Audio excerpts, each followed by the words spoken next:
इस हफ्ते हुकूमती फैसले के मुताबिक 31 अक्टूबर की रात 2 बार 12 बजे।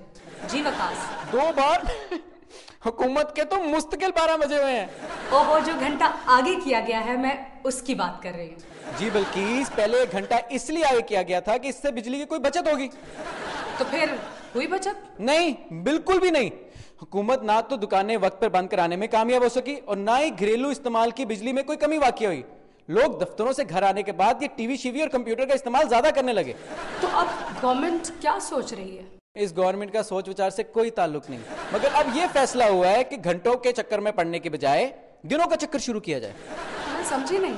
समझती तो गवर्नमेंट भी नहीं, मगर अब ये फैसला होने जा रहा है कि तवानाई के बहरान से बचने के लिए हफ्ते में 2 दिन पूरी कौम घर रहेगी। भाई, हफ्ते में 2 छुट्टियां, हफ्ता इतवार मौज करो। तो इस तरह बिजली बच जाएगी? जी हाँ, शुरू में तो सिर्फ 2 दिन की छुट्टी के फैसले पर गौर किया जा रहा है। अगर इससे मुस्बित नताइज सामने ना आए तो शायद फिर पूरा हफ्ता छुट्टी करनी पड़े। क्या? तो पूरी कौम पूरा हफ्ता क्या घर बैठी रहेगी? और क्या, बिजली नहीं बचानी अपने लिए, कौम के लिए।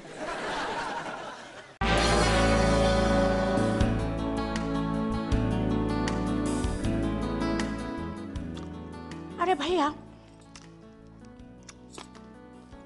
हिलरी ने तो कमाल ही कर दिया। अरे इतने कम वक्त में इतने ढेर सारे लोगों से मुलाकात, इतने लोगों से और ऐसे लोगों से। अरे हमारे हुक्मरान तो 2-2.5 सालों में नहीं मिले होंगे। हाँ, इतनी मुलाकातों की बातें हजम करने में कुछ वक्त लगेगा हिलरी को। भैया, मैं तो मान गई हिलरी को। कुछ दिलजलों का कहना है कि वो पाकिस्तान में अपने मियां क्लिंटन के दोस्तों से मिलने आई थी। लो बताओ भला, अरे मियां के दोस्तों ने भी कभी सच बोला है? बीवियों से अपने अपने राज जो छुपाने होते हैं। अब क्लिंटन की भी वो उम्र कहाँ कि वो ऐसे चोचले करे कि उसकी बीवी उसके दोस्तों से तफ्तीश करती फिरे। कुछ लोगों का ख्याल है कि हिलरी कैरी लूगर बिल का गुस्सा ठंडा करने आई थी। भैया, तुम कुछ भी कहो, उसे आवाम के मूड और मिजाज को तो पता चल ही गया होगा। अरे मीडिया ने कैरी लूगर बिल पर इतना शोर जो मचाया था, भैया शोर तो आप ही ने भी बहुत मचाया था, मगर आप ही हिलरी क्लिंटन से मिलने नहीं गए। आप ही के पास इतना टाइम कहाँ हिलरी को मिलती फिर।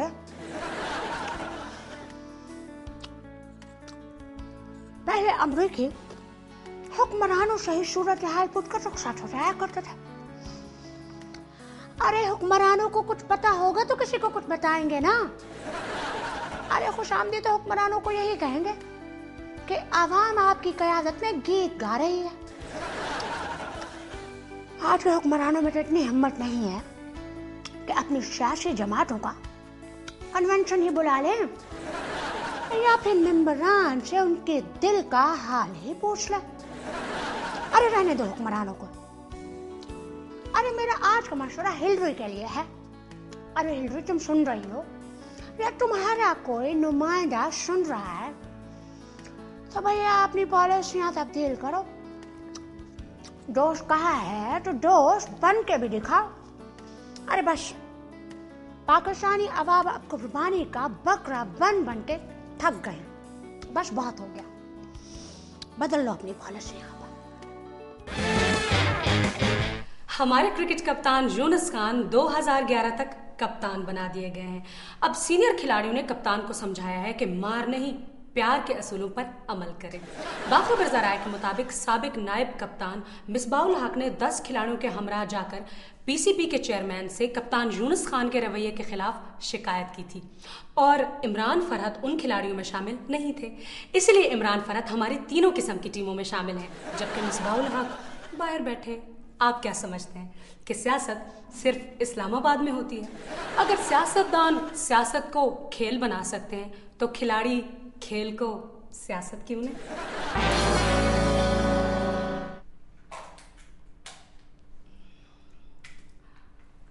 अब आई थिंक इट्स इनफ, काफी है, प्लीज। जी फरमाइए मैडम, आपने कैसे याद किया था? मैं ये जानना चाह रही थी कि हालात किस तरफ जा रहे हैं। और लो जी, ये आपने मुझसे पूछ लेना था। मैडम मैं क्या कह सकता हूँ, सब कुछ आपके सामने है। दहशतगर्दी ने सबको सहमा कर रख दिया है। ये लोग मुझे बाहर ही नहीं निकलने देते। आप बताएं ना मैम को कि हालात कितने संगीन हैं। मैं समझती हूँ कि कम्युनिटी को प्रॉपर इन्वॉल्व किए बगैर टेरर और सेंस ऑफ टेरर खत्म नहीं हो सकते। मैडम आपकी तरफ से ये छाप दूं? मेरी तरफ से मेरी फोटो छाप देना। कमू फजूल मत बोलो। मैंने तो बोला ही नहीं फजूल, मुझे तो इसके हिज्जे नहीं आते। ये कौन लोग हैं जो नौजवान जहनों को अपनी जान देने पर तैयार कर लेते हैं? क्या पैसे की खातिर कोई जान दे सकता है? बस ही मैडम, कुछ मजहबी तस्वुरात का गलत इस्तेमाल किया जाता है, और माफी चाहता हूँ, कुछ आपके अमेरिका की गलत पॉलिसीज हैं जो उनको इस तरफ ले जाती हैं। मसलन? देखिए मैडम, जब उनको फ़लस्तीन के मासूम और बेयारो मददगार लोगों की लाशें दिखाई जाएंगी, अफगानिस्तान की तबाहकारियाँ, इराक की हौलनाक सूरत हाल, कश्मीर में मासूम और लाचार लोगों पर होने वाली जुल्म और बर्बरीत की दास्तानें, चीखती चिंगारती इंसानियत, माफ़ी चाहता हूँ मैडम, जब तक ये मुनाफकत और दो अमली पॉलिसी नहीं बदलेगी, कुछ भी बदलने वाला नहीं है। ये सुन के तो मुझे जोश आने लगा है जी। मगर हम हर चीज का इल्जाम अमेरिका पर तो नहीं लगा सकते ना। क्या मुस्लिम दुनिया के हुक्मरानों की खुदगर्जी और मुनाफकत इसकी ज्यादा जिम्मेदार नहीं है? बाजी, हमें क्या लेना देना किसी से, बस हमारे पाक वतन से ये सारी चीजें खत्म होनी चाहिए। अब कोई मुल्क ऐसा नहीं रहा जिस पर दुनिया में होने वाले वाकयात का असर ना हो। अच्छा जी। देखिए मैडम, पाकिस्तानी अवाम में मीडिया ने बड़ी तेजी से शऊर बेदार किया है, और यही वजह है कि अब लोगों को अच्छे और बुरे की पहचान हो गई है। मैम, ये मसला बहुत पेचीदा है और ये सच कह रहे हैं। आम पाकिस्तानी अब बहुत बाखबर और बाशऊर हो गया है, और आइंदा आने वाले इलेक्शंस में ये बात पूरी दुनिया जान लेगी। हैं? इलेक्शन फिर आने लगे हैं? तो यार, जब भी इलेक्शन हुए ना, मैंने हर उम्मीदवार के घर से रोटी खाई है, लेकिन वोट किसी को नहीं दिया। तौबा तौबा, बंदा ही ऐसा खड़ा होता है कि बंदा उससे अच्छा है कि वोट ही जाया कर दे किसी को ना। सुन रहे हैं आप? ये एक आम शख्स की राय है। है जी? मैं आम शख्स हूँ? यानी कि बिल्कुल एवं सा? तुम कितने अहम हो इसका अंदाजा अगर तुम्हें आज हो जाए तो हालात बेहतरी की तरफ चल पड़ेंगे।